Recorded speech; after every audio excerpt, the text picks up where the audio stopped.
Hai Dokter Ivan. Halo China. Ya, selamat datang kembali di podcast Intan Medika. Terima kasih. Kali ini kita mau bahas mengenai kanker lagi nih dok. Kalau kemarin kan terakhir kita bahas mengenai radioterapi. Cuma kali ini kita spesifik ke treatment kankernya. Ya.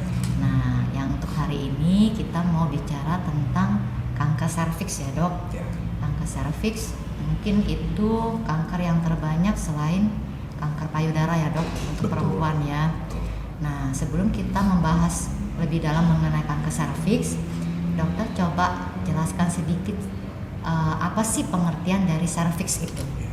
Oke, silakan dok. Jadi mungkin orang-orang asing ya dengan kata ini ya, serviks. Apa sih serviks itu? Itu sebenarnya bagian dari rahim, bagian dari organ kewanitaan. Oke. Rahim posisinya di pinggul ya, dan rahim ukurannya cuma 7 cm, sekitar segini nih. Jari saya nih 9 cm, 7 cm segini lah. Oh, oke. Kecil banget ya. Oke. Serviks cuma ujungnya doang. Ujungnya rahim yang menyambung ke vagina. Itu nggak bisa kelihatan dari luar. Untuk melihatnya butuh pakai alat spekulum. Oke. Nah itu berarti serviks itu adalah secara awamnya kita ngomongnya sambungan dari rahim ke arah vagina atau ya dok ya. leher rahim. Leher rahim istilah Ya. awamnya ya. Oke. Ya. Nah berarti kanker serviks berarti kanker yang terjadi di leher rahim itu. Ya. Nah di bagian apanya sih dok dari leher rahim itu muncul kanker itu? Munculnya itu bisa dari lapisan luarnya atau bagian dalamnya. Dan nanti bisa menyebar ke organ-organ sekitarnya. Dia bisa menyebar ke atas ke rahim, bisa menyebar ke bawah ke vagina, terus bisa ke samping-sampingnya rahim, parametrium namanya. Terus juga kalau sudah stadium lebih lanjut lagi bisa ke depan ke kandung kemih atau ke belakang ke rektum. Rektum itu saluran pembuangan. Oh oke. Oh berarti dia bisa menyebar tuh ke area-area yang dekat dengan posisinya serviks itu ya dok ya. Biarpun kecil tapi nyebarnya bisa bandel kemana-mana. Oh oke. Nah kalau kanker serviks itu sebenarnya penyebabnya apa sih dok? Jadi kalau untuk kanker ya kita nggak bilang penyebab, soalnya banyak banget faktor yang berkontribusi dalam terjadinya kanker dan nggak ada satupun yang terbukti oh ini nih yang bisa kita tunjuk sebagai penyebabnya. Penjahatnya. Oke. Gitu. Kita bilang faktor risiko. Oke. Faktor risiko utamanya itu infeksi virus HPV. Virus HPV itu ada ratusan jenis dan yang menyebabkan kanker serviks itu cuma sebagian kecil sebenarnya. Subtipe 16, 18 dan juga sebagian kecil kanker disebabkan subtipe 31 dan 33. Oh, oke. Kanker HPV ini ada di mana-mana tapi bisa menular lewat hubungan seksual. Jadi faktor risiko kanker serviks sebagian besar berkaitan dengan seks. Oh, oke. Dia lebih banyak di wanita yang sosioekonomi rendah. Terus juga faktor resikonya itu yang menikah dini atau yang berhubungan seks dini di bawah usia 20 tahun. Terus punya partner seks yang banyak. Atau ya mungkin si wanitanya tidak punya partner seks banyak tapi pasangannya yang punya partner seks banyak. Yeah, okay. Itu juga jadi faktor risiko buat si wanitanya. Terus melahirkan banyak tapi nggak disebutkan sih berapa kali melahirkan yang jadi faktor risiko. Semakin banyak semakin berisiko. Oh, oke. Terus juga rokok. Rokok juga jadi faktor risiko ini dan juga faktor risiko untuk kanker-kanker lainnya. Iya. Gitu. Jadi ya hindarilah rokok. Iya.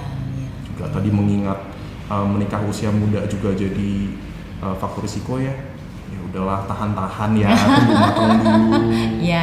Ya, apa itu menghindari zina? Udahlah nunggu nanti aja. Iya. Berarti program dari pemerintah yang keluarga berencana atau misalnya tunggu usia tertentu baru menikah itu sebenarnya tujuannya ke sini juga ya, iya. Bukan hanya seakan-akan melarang iya. nikah kok dilarang-larang gitu. Bukan ya. ngatur-ngatur doang, ada ya, tujuannya. Ternyata ada arahnya tuh ke faktor kesehatan individunya itu ya dok. Betul. Ya. Oke, nah kalau untuk kanker serviks sendiri tadi udah disebutkan faktor resikonya apa aja dok. Nah gejalanya itu seperti apa dok? Gejalanya stadium awal ya, stadium 1 atau lesi prakanker, itu saking kecilnya tuh kankernya nggak ada gejala. Nggak ada gejala. Nanti begitu semakin lanjut baru muncul gejala-gejalanya. Yang paling sering itu perdarahan.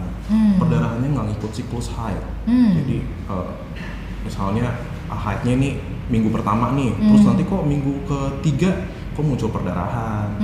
Itu butuh curiga. Terus juga sering-sering berarti pendarahannya itu ya dok ya? Sering, oke. Terus bisa juga udah menopause, terus kok tiba-tiba keluar darah lagi. Gitu. Harusnya kan enggak. Dan perdarahannya itu kalau yang parah bisa sampai bikin pucat. Bisa. Saya sering kali ketemu pasien yang HB-nya di bawah 5 karena perdarahan dari sel cervix. Oke. Berarti bukan seperti haid yang biasa ya? Sudah bisa. Udah lebih dari itu berarti ya, sampai HB-nya drop begitu ya? Itu yang parah ya, tapi kalau yang masih awal ya berdarahnya bisa flek-flek sedikit aja. Oke. Ya. Terus nyeri saat berhubungan. Satu lagi gejalanya itu keputihan, dan keputihannya itu biasanya disertai darah, disertai bau yang tidak sedap. Berarti yang tidak normal ya dok ya?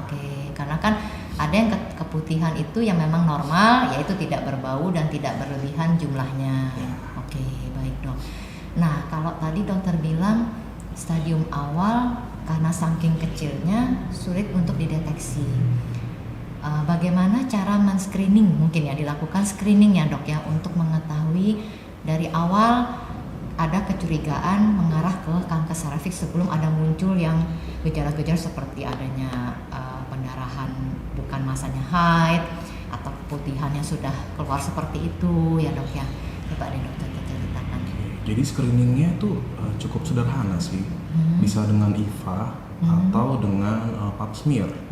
Kayaknya udah cukup sering terdengar ya kata-kata ini ya. Iya, betul. Jadi dua-duanya itu sama-sama dilakukan pemeriksaan dalam dengan spekulum. Kalau IVA di totol cervixnya dengan cuka yang sudah dilarutkan. Kalau pap smear itu digesek dengan ada sikat kecil untuk mengambil sel di situ, terus nanti dilihat di bawah mikroskop. Gitu. Kalau yang IVA sih udah tersedia cukup banyak ya. Saya rasa di puskesmas juga bisa. Puskesmas ada, iya. Setahu aku juga ada. Kalau IVA butuh tempat yang fasilitasnya lebih lengkap. Kalau pap smear lebih lengkap ya dokter. Pap smear maksudnya? Iya. Iya, karena kan harus pemeriksaan di bawah mikroskop ya. Iya, di bawah mikroskop. Terus ini dilakukan di wanita usia 30-50 tahun umumnya. Dan pemeriksaannya diulang tiap 3-5 tahun. Kalau saat pemeriksaan itu ditemukan ada yang abnormal, bisa langsung ditindak saat itu juga. Dan ya kita harapkan nggak jadi kanker. Iya. Dan tindakannya cukup mudah kok, cukup sederhana, namanya krioterapi. Itu nggak butuh bius malah. Iya. Itu dilakukan apa dok? Diambil benjolannya atau gimana? Disemprot dengan gas yang dingin banget, dibekukan. Gitu. Oke. Ya. Itu bisa dilakukan di sini ya dok ya? Di Indonesia bisa? Kalau krioterapi itu? Permenkesnya sih ada ya. Ada Tapi untuk ketersediaannya saya kurang tahu. Ada di mananya ya? Oke, baik. Ya. Nah kalau tadi yang untuk IVA sama pap smear itu kan memang dilakukannya tuh kan menggunakan alat, memasukkan sikat atau apa ke dalam liang vagina ya dok ya, di leher rahimnya. Berarti persyaratannya adalah perempuan-perempuan, wanita-wanita yang sudah menikah atau pernah berhubungan seksual ya. Jadi sudah bisa dilakukan pemeriksaan itu. Nah screeningnya berarti cuma IVA sama pap smear ya dok ya untuk screening awal itu ya, hanya di situ saja ya? Ada beberapa lagi sih tapi kurang lazim. Yang lazim 2 ini. 2 ini, oke. Ya memang sebenarnya tadi dokter balik lagi kalau penyebabnya virus HPV yang rata-rata medianya melalui hubungan seksual ya memang kita ditujukan kepada perempuan-perempuan yang memang sudah pernah melakukan hubungan seksual untuk melakukan pemeriksaan screening ini ya dok. Oke, nah dari screening ini misalnya dicurigai mengidap atau menderita kanker serviks. Nah, untuk diagnosa lebih lanjutnya untuk memastikan memang yang bersangkutan mengidap kanker serviks. Nah itu dilakukan diagnosa apa aja dok pemeriksaannya? Iya. Jadi kalau ada kecurigaan sudah jadi kanker ya, bukan prakanker lagi, ya udah ada benjolannya itu udah kelihatan. Yang pertama dilakukan itu biopsi. Jadi jaringan kankernya itu diambil, dicubit, ada alatnya, terus dilihat di bawah mikroskop. Gitu. Sudah terkonfirmasi kanker, kita butuh juga pencitraan. Jadi dilihat perutnya itu, panggulnya itu sudah menyebar kemana saja kankernya. Bisa dilakukan dengan CT atau MRI. MRI jauh lebih superior. Gitu. Terus juga dilakukan pemeriksaan lain-lainnya. Ada periksa darah, terutama buat melihat HB, karena ada perdarahan, HB-nya bisa rendah, dan juga fungsi ginjal karena bisa ada gangguan fungsi ginjal akibat kanker ini. Karena yang dekat tadi lokasinya itu ya dok, ya dia bisa lari ke situ ya. Lalu juga kalau ada kecurigaan menyebar ke kandung kemih atau ke rektum, butuh dilakukan biopsi juga di area itu. Berarti diagnosa lanjutnya mungkin awalnya kalau dicurigai ada benjolan CT scan atau biopsi dulu. Kemudian baru CT scan atau MRI lebih prefer ya dok ya, biar untuk lihat posisinya lebih jelas ya. Baru itu nanti kita ketahuan apakah sudah ada di lokasi lain ya, selain dari di serviks itu. Nah untuk tadi dokter bilang nyebut stadium awal, untuk kanker serviks. Ada berapa pembagian sih dok untuk stadium kanker serviks ini? Jadi stadiumnya seperti kanker-kanker pada umumnya itu dibagi jadi 1 sampai 4. Lalu juga sebelum stadium 1 ada namanya lesi prakanker. Itu yang ketahuan dengan screening. Gitu. Terus kalau lesi prakanker ketahuannya dengan screening 1 dan sampai 4 itu sudah ada benjolannya. Yang stadium 1 benjolannya masih terbatas di serviks. Itu masih kecil banget. Stadium 2 sudah mulai menjalarnya bisa ke bawah, ke vagina, atau ke samping-samping, ke sampingnya rahim, parametrium. Stadium 3 ke bawahnya makin jauh lagi atau ke sampingnya makin jauh lagi. Stadium 4 itu udah ke tempat lain, udah ke kandung kemih atau ke rektum. Atau juga bisa sudah menyebar ke yang jauh, biasanya itu ke paru, ke hati, atau sampai ke sini juga cukup sering nih, ke kelenjar supraklavicular. Virus kankernya terbawa sama darah kayaknya dok, bisa sampai lari ke sana ya. Karena kan kalau dari posisi kan rahim di sini, dia bisa nyebar sini, astaga jauh sekali ya dok. Tapi terjadi itu ya dok ya, di stadium lanjut ya. Nah pengobatannya sendiri bagaimana dok? Mungkin berbeda ya antara stadium awal dengan stadium lanjut ya dok ya. Untuk stadium lesi prakanker itu yang tadi sempat saya singgung di awal, pengobatannya sederhana, salah satunya dengan krioterapi. Jadi disemprotkan dengan gas yang dingin banget untuk membekukan jaringannya. Setelah itu dibutuhkan pemeriksaan lanjutan, diulang lagi itu screeningnya. Kita harapkan sih sudah hilang ya dan nggak jadi kanker. Untuk stadium awal itu stadium 1 dan stadium 2 yang awal bisa dilakukan pembedahan. Bedahnya bisa dari yang lokal sampai yang diangkat rahim seluruhnya. Tapi itu wewenangnya dokter kebidanan untuk menjelaskan. Lalu ada juga dengan radioterapi. Radioterapi bisa ditambahkan kemoterapi. Itu bisa dilakukan di semua stadium dari 1 sampai 4.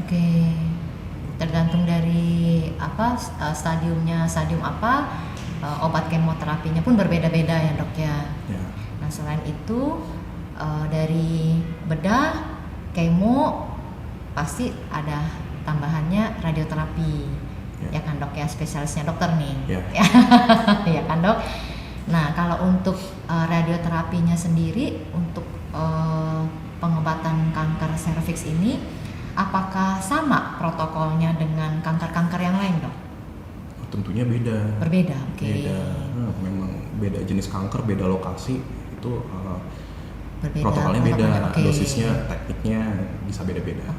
Nah untuk kanker serviks sendiri bagaimana dok? Untuk kanker serviks kita gunakan kombinasi ya dengan sinar dari luar atau teleterapi, dilanjutkan dengan brachyterapi atau sinar dari dalam. Gitu. Untuk teleterapi itu sinarnya 25 kali. Oh, oke. Seperti yang kanker payudara kemarin, Dok ya? Ya. Ya, oke. Kira-kira seperti itu. Sinarnya di area panggul, Oke. perut bawah. Ya, sesuai lokasi ya. Sesuai lokasi. Terus sinarnya itu 5 kali seminggu. Jadi kalau 25 kali kira-kira butuh waktu 5-6 minggu. Iya. Setelah itu dilanjutkan dengan brachytherapy atau sinar dalam. Itu rata-rata 2-3 kali. Dan umumnya sekali seminggu. Sekali seminggu, sekali tidak tiap seminggu. hari seperti yang terapi tadi ya, Dok ya. Kalau brachytherapy itu maksudnya dalam itu apakah ada dimasukkan sesuatu ke dalam vaginanya, Dok? Betul. Oh, oke. Betul. Jadi kita memasukkan sumber radiasinya itu ke dalam sehingga dekat dengan tumor. Jadi kita bisa mencapai dosis yang besar di tumornya, tapi di jaringan normal dikit aja dosisnya. Oh, oke. Gitu.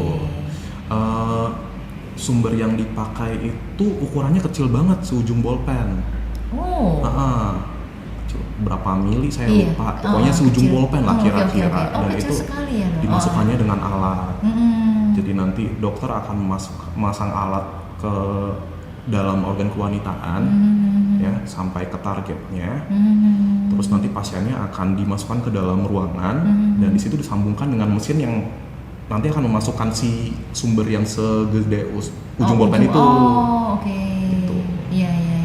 Nanti kalau selesai dilakukan brachytherapy itu yang dimasukkan itu hancur sendiri atau harus dikeluarkan lagi, Dok? Dikeluarkan lagi. Oh, dikeluarkan lagi. Jadi pasien nggak membawa radiasi kemana-mana.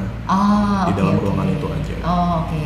Ya itu 2-3 kali tergantung dari kondisi kanker stadiumnya apa ya, Dok ya.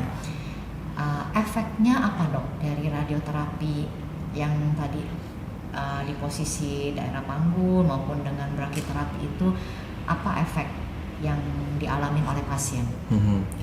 Jadi semua pengobatan pasti ada efek sampingnya ya, tapi kita berupaya untuk meminimalisasi efek sampingnya. Karena kita radiasi di area perut bawah dan di situ ada organ-organ lain, efek sampingnya ya tergantung organ yang kena apa aja. Di situ ada usus, jadi bisa ada muncul mual muntah. Oh, oke. Apalagi bila ditambah dengan kemo bisa lebih berat mual muntahnya. Oh, oke. Gitu. Lalu di situ ada kandung kemih, bisa ada gangguan berkemih, nyeri berkemih atau jadi susah atau malah jadi beser. Terus di situ juga ada rektum, saluran pembuangan. Efek samping di situ bisa diare. Ya, bisa ke diare, Dok. Ya. Oke. Tapi itu semua pasti dipantau. Ya. Dipantau tiap minggu. Dan kalau ada gejala diberi obat untuk mengurangi gejalanya. Untuk meminimalkan ya, Dok ya, gejala yang dialami oleh pasien ya. Kadang satu sisi mereka mau lanjut terapi tetapi mereka mengalami hal-hal seperti itu yang kadang kalau agak-agak parah membuat mereka akhirnya stop dulu untuk terapi ya, Dok. Oke, tadi dokter sudah jelaskan mengenai tahap-tahap pengobatan. Ada meliputi bedah, kemo, sama radioterapi ya, Dok ya. Yang mana nanti pada saat pelaksanaannya tergantung dari dokternya melakukan terapinya dengan kombinasikah atau dengan bergilir ya, Dok ya. Nah, dari terapi yang berbagai macam tadi itu keberhasilannya itu bagaimana, Dok? Oke, jadi untuk keberhasilan terapi kanker kita menilainya dengan namanya 5-year survival atau kesintasan 5 tahun. Jadi dilihat dalam 5 tahun itu berapa persen sih penderita kanker ini yang bertahan hidup. Gitu. Dan untuk kanker serviks ini semakin tinggi stadiumnya, semakin jelek 5-year survivalnya. Itu berarti ya yang bertahan hidup semakin sedikit. Gitu. Ada grafiknya tuh kelihatan. Jadi untuk stadium 0 atau prakanker itu kesintasannya bagus banget. Untuk stadium 1 80-90%, stadium 2 turun lagi 60-70 dan makin tinggi stadiumnya makin turun kesintasannya. Jadi ya alangkah baiknya kalau itu bisa ketahuan sebelum jadi kanker dengan screening atau ketahuannya di stadium yang lebih dini. Awal, iya. Jadi keberhasilan untuk sembuhnya itu besar ya, Dok ya. Oh, jadi patokannya adalah penderita itu setelah 5 tahun bisa menjalankan hidupnya dengan baik atau tidak, ya dok ya. 5 years survival itu ya dok ya. Berarti setelah 5 tahun dari divonis kanker itu terdiagnosis, terdiagnosa itu bagaimana kondisinya ya dok ya. Ya bisa bertahan hidup atau tidak. Bisa bertahan hidup atau tidak, oke. Dari patokannya dari itu ya. Jadi makin kecil stadiumnya ya otomatis keberhasilannya makin bagus. Makin stadium makin tinggi, makin lanjut ya makin rendah ya dok ya. Oke. Nah dok, mungkin dokter pernah dengar lah yang heboh-heboh di masyarakat ya, vaksin HPV untuk para wanita. Ada yang bilangnya, oh sudah menikah tetap harus divaksin. Ada yang bilangnya, oh enggak, belum pernah berhubungan seksual itu malah lebih efektif melakukan dilakukan vaksin HPV. Yang mana diinfokan bahwa vaksin HPV ini dapat mencegah terjadinya kanker serviks bagi wanita. Nah, dokter coba jelaskan dari opininya medis nih dok. Itu kan dari opininya masyarakat umum ya. Nah, dari opininya medis ini sebenarnya vaksin HPV ini efektifnya itu kapan sih dok?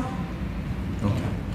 Jadi ya ini kan kanker serviks memang berkaitan erat dengan infeksi HPV ya. Dari semua kanker serviks itu 95% bisa ditemukan HPV. Jadi ya salah satu pencegahannya bisa dengan vaksin.